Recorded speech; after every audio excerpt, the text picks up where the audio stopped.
So this is going to be on the Eilenberg-Steenrod axioms and generalized cohomology theories, of course.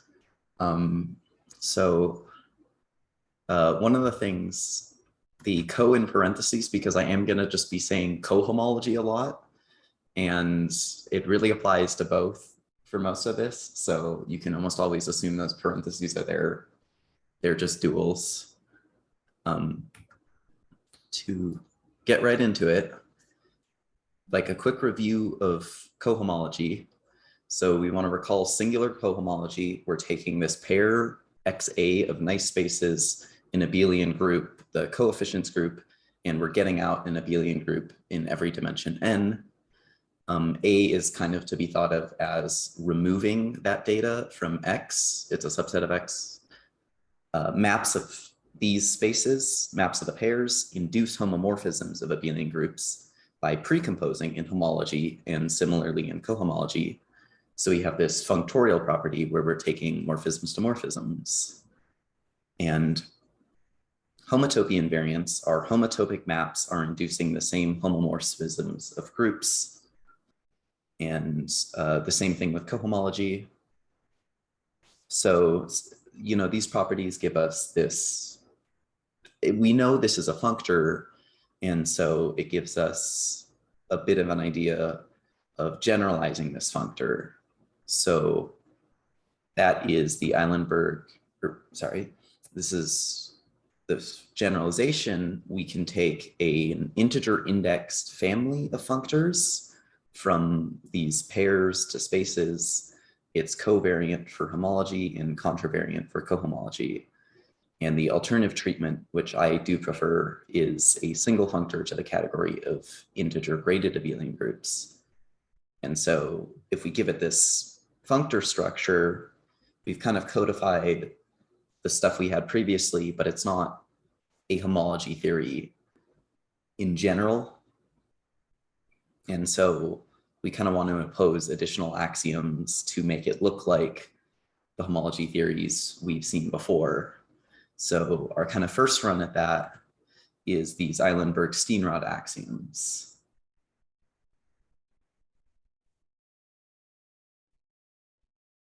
So for these additional axioms, the first one, we're going to take the homotopy invariance property and just stick that in there.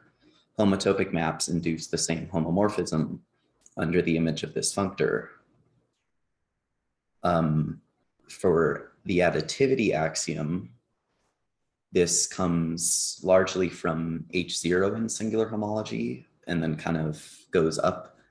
We have that these disjoint unions get now mapped into direct sums of groups. So if we have two kind of separate copies of our space, we want that to just result in separate copies of the cohomology groups of those spaces. And the dimension axiom is kind of one of these three simpler ones. If we have the 1-point space, then the cohomology groups are all 0 except for the 0th cohomology group. If you remember in singular cohomology, that's just a direct sum for the number of connected components in there. And so we kind of want to abstract that, and we put that in these axioms as well. And then there are two more complex axioms. The long exact sequence axiom, we're taking every pair in homology, and we're getting this long exact sequence from kind of these elements of these pairs. So the homomorphisms here are induced from the inclusions.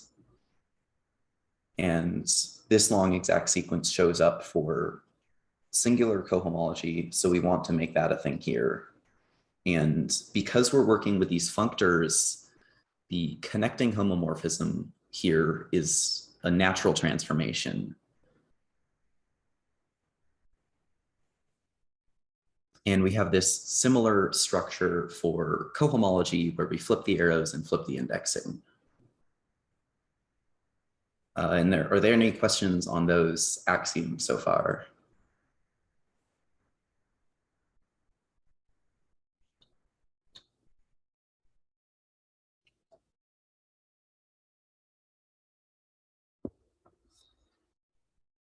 I open the chat, oh, that was not chat. Never mind. I can let you know if chat. there's anything in chat. Okay, thank you. Oh, I didn't get to the last axiom. Sorry. So for any one of these pairs, we want to codify this property of A kind of ignoring of the homology ignoring the data of A. And in singular cohomology, if you remember, we do this by quotienting out the chain complex on A because our boundary maps leave that fixed. So it is a well-defined thing to take each of our chain complex groups on X and quotient out by A. And so for our generalized theory, we're going to take any subset of A such that the closure of that subset is in the interior of A. And if we take that subset and just kind of subtract it out of the entire thing, we want that to be an isomorphism. Gives the same data if we kind of take out anything that's quote unquote deep enough in A. And that's the excision axiom. Yes, the keyword here is excising the subset. So a bit of stuff on the dimension axiom. As it turns out, we kind of want this dimension axiom because singular cohomology follows it. But adding this dimension axiom gives us kind of our analog of the the coefficient group in singular homology or cohomology. And it actually uniquely determines the theory. So when we add this axiom in Eilenberg-Steenrod, cohomology theory is just always singular cohomology. And that's a really, really shallow set of theories. If we're really interested in studying what we can generalize on these functors, now we're really just studying abelian groups, and that's not what we want to do. So this leads to kind of a little further tuning of these axioms where we just take out the dimension axiom. And the terms for this are kind of varied, but a lot of the times with the dimension axiom, it's called an ordinary cohomology theory. And without it, it's called an extraordinary cohomology theory. And if you kind of leave out any adjective, generalized as well often refers to without dimension axiom. And if you kind of leave out any adjectives, also usually no dimension axiom, because that's just generally what's more interesting to look at. Any questions on that so far?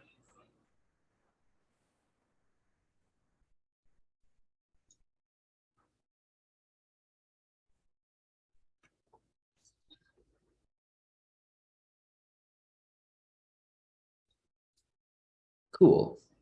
Okay, so some examples of extraordinary cohomology theories.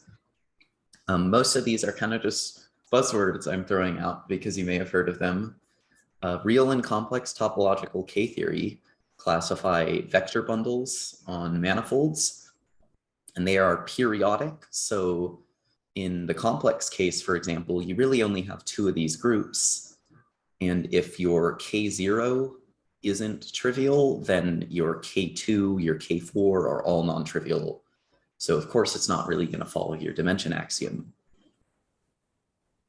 Complex and oriented Cobordism also they do not follow the dimension axiom. The point is, again, non-trivial. And Morava K-theory and Lubin-Tate theory, again, kind of names you might have heard. And these do not follow this dimension axiom. The result for K-theory is called Bott periodicity. So this kind of leads to, we might ask, what is one of these examples? Can we actually define something that gives us this data? Doesn't follow the dimension axiom, but it is really something that can be thought of as a cohomology theory. And so we're going to define oriented Cobordism here. For the basics, we're interested in going to be taking two n-dimensional closed smooth manifolds. And the cobordism between them is an n+1 dimensional manifold with boundary, where the boundary of that manifold is just the disjoint union of the manifolds. It's kind of going between. And this figure is kind of mediocre because this W here is really 4-dimensional in this figure, but you can kind of think of it as almost like a tube connecting these. And so we have a group structure on these cobordisms. We can also use them with an equivalence relation. So if we take every n-dimensional manifold and quotient out by all these cobordant relations, we get all these equivalence classes of cobordant manifolds. And the group structure, we just take disjoint union on the underlying manifold. And this turns out to work with these equivalence classes. And similarly, we can even give it a ring structure by just producting on the underlying manifolds. And the figure here is the eponymous pair of pants, which is a cobordism from, I don't know why that's boldface. It's a cobordism from a circle to two circles. And so this could also be thought of just taking like S1 to kind of 2 times S1 in this group structure. Commutativity of these operations is pretty obvious. The inverses aren't. And for normal cobordisms, it kind of comes out of just the structure of it. And for oriented cobordisms, which we'll look at in a second, it's a lot more apparent. And so oriented cobordisms, you can ask if M and N are oriented manifolds. When does this cobordism preserve the orientation on M and N? And is because it has to be, the cobordism has to be oriented itself, and you want it to also preserve those orientations. The construction of this is a bit complex because you have this +1 dimensionality of the cobordant manifold. So I won't do that, but if you do kind of think of the orientation of these manifolds and the cobordism as preserving orientation, you get the oriented cobordism ring from previously. So they also get this group structure. They get this ring structure. It's now only graded commutative. And it's a very interesting ring you have here. In this case, your inverse is simply the opposite orientation manifold, which is pretty nice. So you're probably thinking like, how does this result in any sort of homology or cohomology theory? We've kind of just defined groups in every dimension for these like Cobordism classes. And so what we can do is we can take these manifolds that are normally cobordant, just kind of in ambient space, and we can try and map them into a pair of spaces and ask if you can extend the map to the entirety of the cobordism between them. So if we have the pair M boundary M, N boundary N, possibly not. If we map these, you might just be having empty set for the A here, but if you map these into the pair XA, we're kind of wondering whether you can extend this whole cobordism to that map. And if you remember the pair of pants diagram from previously, if you kind of glue both of those together, two of those together at the leg hole, this is a really bad example, you kind of have this cobordism which has a hole in the middle, and this is something you can map into some spaces but may not be mappable into others. And so when you do this mapping, as it turns out, you still get your equivalence relations and your group structure and everything. So now we can have these groups of cobordism classes of N manifolds depending on the space XA. And I will stop right now. Does anyone have any questions on that? Because it's a bit of a complicated construction.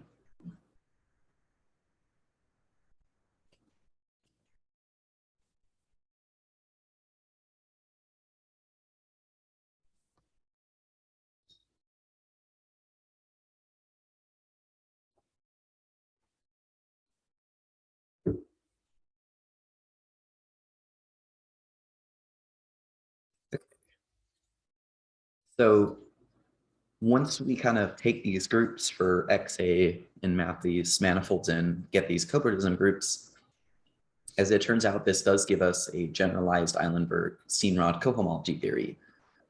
It's called oriented Cobordism, or or MSO. And so as it turns out, just taking these values on a point give you back those full oriented Cobordism groups of kind of like every manifold up to Cobordism without consideration of the space. So the dimension axiom doesn't hold. Of course, there isn't one Cobordism class of every n manifold. The additivity axiom is kind of interesting. If we have a single point, we have all these, we just have those oriented Cobordism groups, omega n from before. And if we have two different points, we now have two kind of like independent Cobordisms we can do, but we can't map between points. So we have entirely kind of separate summing of those groups, and that's how you get your additivity axiom. The rest of the axioms are either kind of too easy or too difficult to put in here.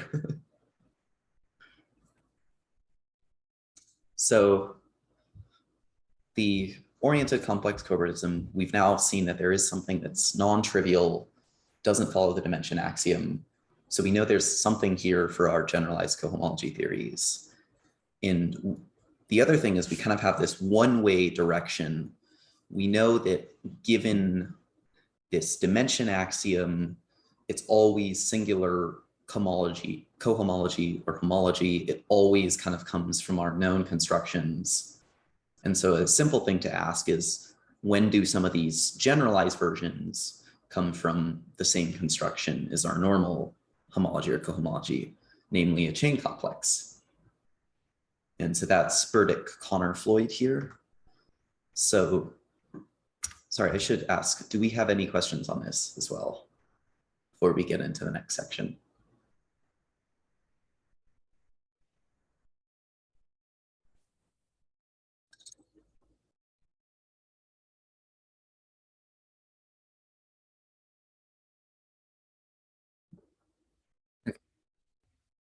So Verdier-Conner-Floyd, the starting thing we have is just supposing we have this functor from pairs of CW complexes to chain complexes, such that we have this short exact sequence for every pair we want. And this short exact sequence gives rise to our kind of homology long exact sequence again. So this functor is a generalized Eilenberg-Steenrod cohomology.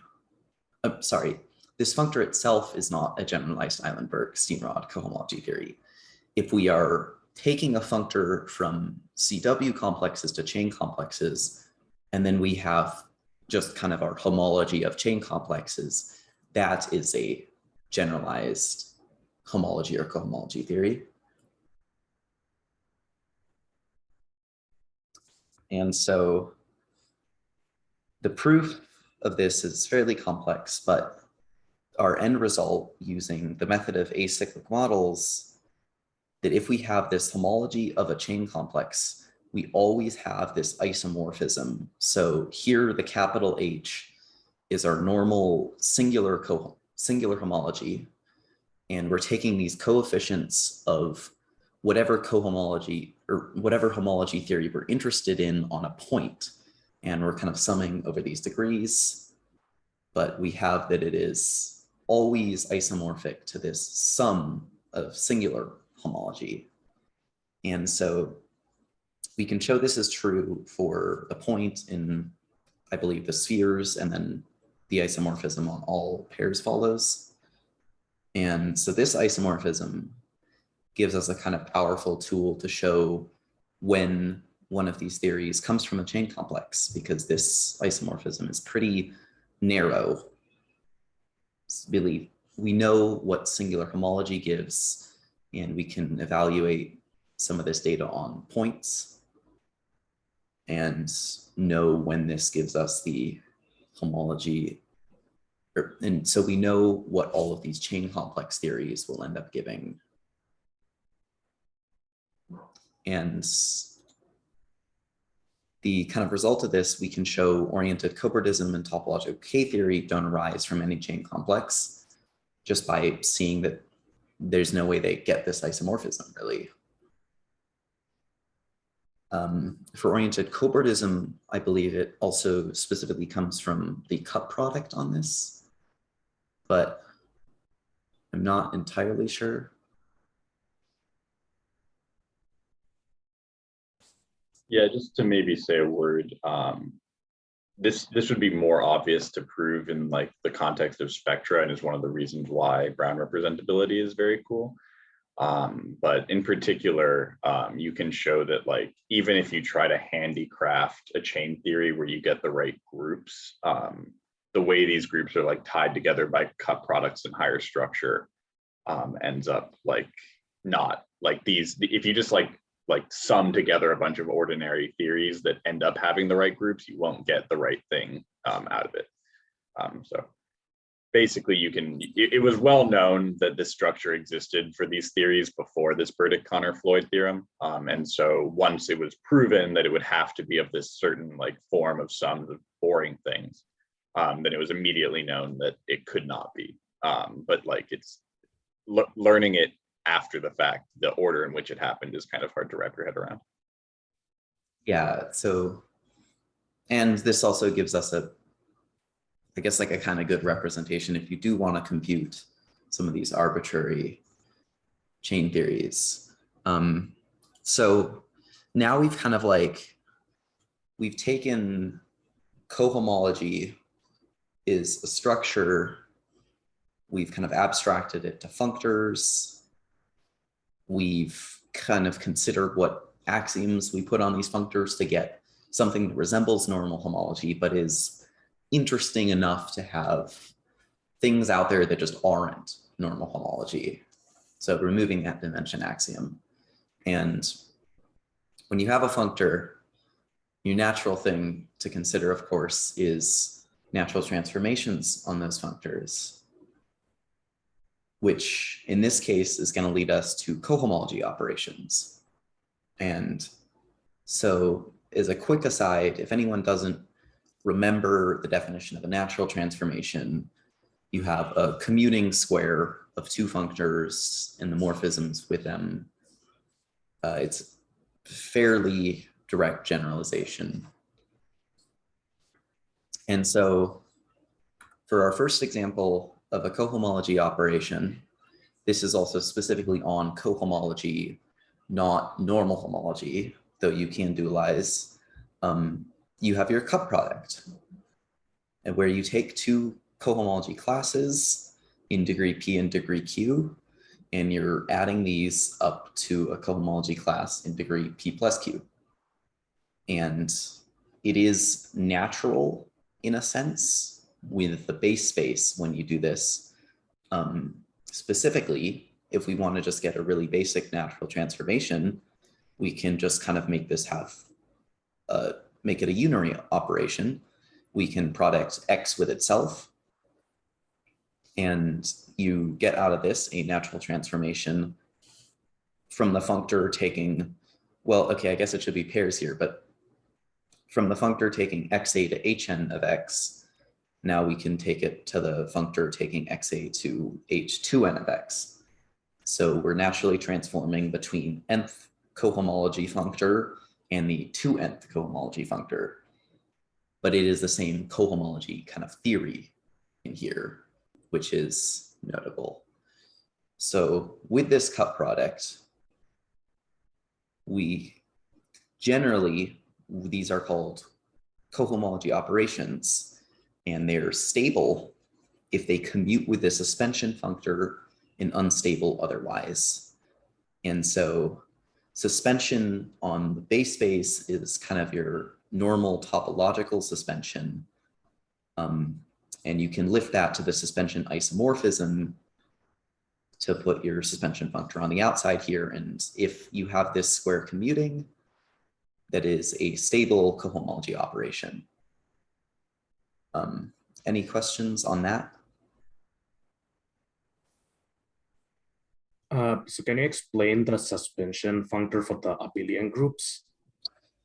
Yes, so your suspension functor for the abelian groups is, it is normally, I think in singular homology, it is the suspension isomorphism, where you take Hn of x and it is isomorphic to, correct me if I'm wrong here, Max, it's isomorphic to Hn plus 1 of S wedge x or SVx. I don't remember. It'll be suspension of x, so S smash x. Okay, sorry, zero. yes, smash product. So the up pointing wedge. But yeah, this is backslash wedge, I think, yeah. Yes, okay. Yeah, so you have this isomorphism of kind of raising the degree of, on the cohomology of the space by just smashing with a sphere. Is that how you say it, or? Yeah, so the idea should be, so there's, I guess, two ways to interpret it. One is that, as Fiona mentioned, you're thinking about these things as being valued in the category of graded abelian groups, where there's a natural suspension where you just shift the degree of everything. And then you could also think about these as like a string of individual functors, and that the suspension functor is just shifting your indexing. And both of those should end up working out fine. Yeah. Fiona, yes. what Fiona wrote makes sense. Right, that makes sense. Thank you. Yeah, so if this operation kind of commutes with that suspension, that is a stable operation, is unstable otherwise. And now, of course, we can ask, is our cup product stable? No, it is not. So the cup product, from just kind of taking an element of a cohomology class and taking the cup with itself, turns out to be unstable. Because if you suspend the space, the cup product is trivial. And so a guy named Steenrod constructed stabilizations of these operations for Z2 coefficients. They're denoted SQI, and they take Hn of x to Hn plus I of x. So these are natural transformations, kind of, there are more of these, it is important to remember. But if we restrict this to be degree I, we have Hi to H2I, and it is the normal cup product square from previously. So when we kind of restrict it to only the parts of this that double the degree, we get back our cup products again. And so these are stable. These commute with the suspension functor. And so a simple application of these, well, not super simple, but so we can take this proof for that pi k plus 1 of sk is not 0 for k is more than equal to 2. And the way we're going to do this, we have this for specifically equals 2 via the Hopf map. And we can use this Hopf map and the Steenrod square to kind of show by proof by contradiction that these higher versions of this map are also always non-trivial, and so are some non-zero elements in this homotopy group. And so given the Hopf map, with a bit of abusive notation, we can take complex projective space, we can give it the CW structure of just S2 kind of unioning over that map to D4. And we already know this Hopf map is non-trivial for a variety of reasons, but fairly simply just because this isn't a direct homotopy here when we just take the wedge of these.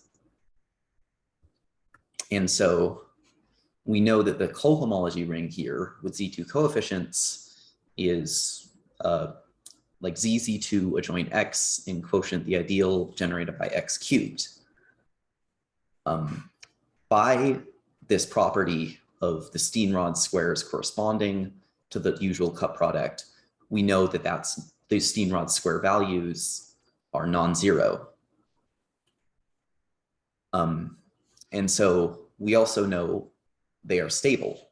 So now we can kind of ask whether the suspension of H is stable.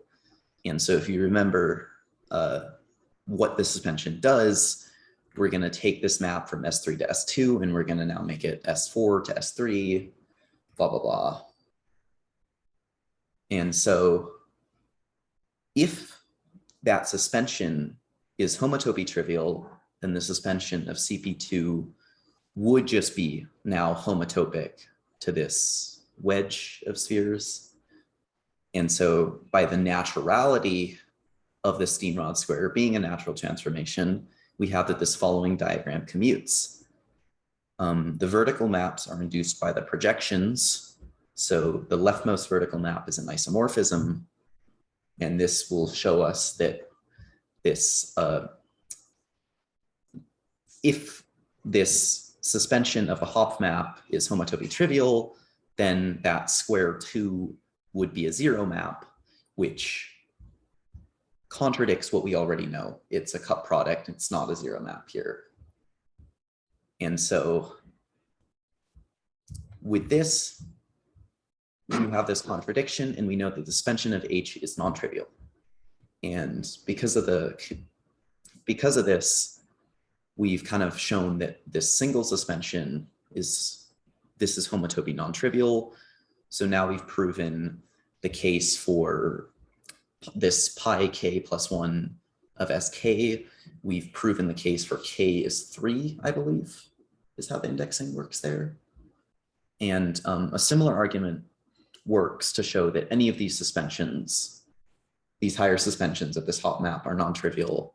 And so that stability gives us this proof that all of these homotopy groups of this form are non-trivial.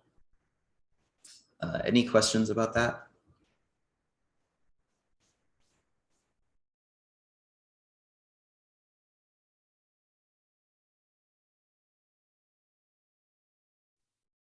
Yeah, so that is a much cooler example than the one I had in mind. So great job on that. Thank you. So some examples of other cohomology operations we have. Well, so the naive square and the Steenrod square, which we've of course already seen, there are change of coefficients operations, which are natural transformations now between two separate homology or cohomology theories. So we're not just changing the degree or anything here if we consider these as a family of functors. These are actually different coefficient groups, different homology theories. We have the Bochstein homomorphism, which arises from a multiplication by key for some prime map in kind of the integers. And you can lift that into a bunch of these natural transformations on cohomology functors. And the Adams operations are similar to kind of a generalized squaring in K-theory. So their power operation is, I believe, the term. And so, it might not, there we go. To summarize, we've kind of taken the properties of cohomology. We know it's a functor, and so we've abstracted this to general functors, kind of given some axioms for that. We've specifically tuned the abstraction to give us this interesting world of generalized cohomologies, because kind of naive approach ends up making it really trivial. And then we've considered natural transformations on these cohomologies, which if you've kind of ever worked with category theory, you know that the goal of it almost is to consider natural transformations on functors, at least the original goal. So yeah, that's it. Thank you for attending.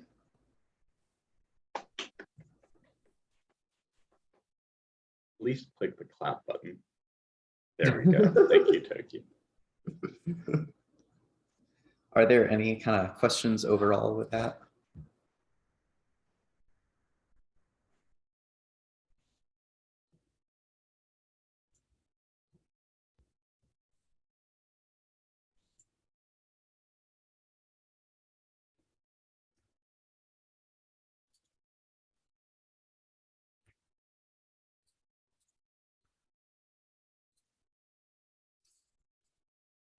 Yeah, so I can go back to that.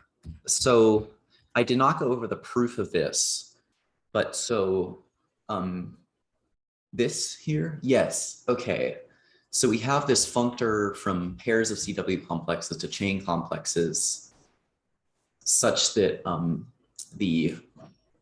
this short exact sequence is always exact for any XMA we plug in.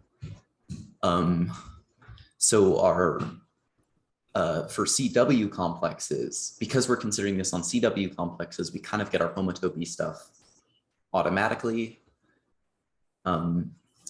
The long exact sequence axiom, I believe, we also get just from this short exact sequence, giving us the homology long exact sequence, because this is a short exact sequence of chain complexes. Yeah, I guess I didn't say that. LM here is like a chain complex, I guess.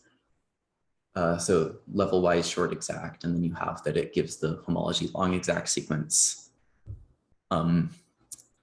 I don't actually know the proof of excision or additivity from this, but there's a paper I can send if you'd like that goes over some of it. So the important thing is that you're considering the homology of this chain complex, or the cohomology if you just invert everything. And because you have this chain complex structure, CW complexes, and this exactness, that's kind of where you get all of your axioms out of. And they go through the proof as well that the this natural isomorphism exists.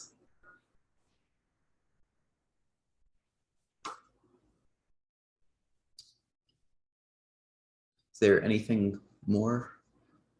I can pull up the proof of that quick. Oh, Zoom doesn't let me. Okay, I will send that PDF later. We can send all the resources in the Discord just to keep them all in one place anyway. Yeah.